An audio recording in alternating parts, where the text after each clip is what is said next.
Hi Kevin, great to see you yesterday morning again. Great session. As is normal with golf, the simple stuff tends to work, and we can see here you swing or you set up at the start of your lesson compared to the setup at the end of your lesson.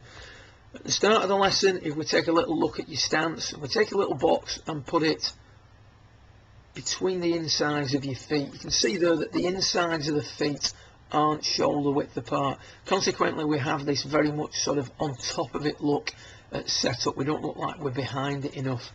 If we then compare that to the setup position at the end of the lesson, you can see there that the insides of the feet are more shoulder width apart, getting you a little bit more behind the ball. You do tend to favour your left side, so the feeling you need to get there is that you're going to drop a little bit more weight, so you're going to drop about 10% more weight onto your right side, getting you behind it, enabling you to get the ball up quicker when you're using driver.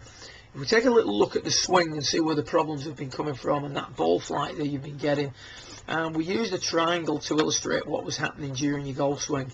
So we just put that triangle on in place again, from the feet up to the sternum. What we're going to get during the backswing is a situation where we stay on top of that triangle a little bit too much. We don't get behind it enough. We tend to lean onto it too much during the downswing, get ahead of it, and then work the arms quickly across. We're not really in a good position to release the arms in the downswing, hence the low launch, high spin, and a ball flight that's going to squeeze off to the right and not the most graceful looking follow through. Body there doesn't look like it's going to work properly, look a little bit trapped and in your own way. What we're going to try and do now is we're going to try and get much more behind it in the golf swing. So again, take the triangle up, put it up to your sternum. During the backswing, we're going to try and move off that triangle, so we're going to try and make a move behind the golf ball during the backswing. Move that triangle for you. Much improved setup position, wider stance. Feel like you're going to move behind it. You can see there's much more of a move off that triangle on the way back.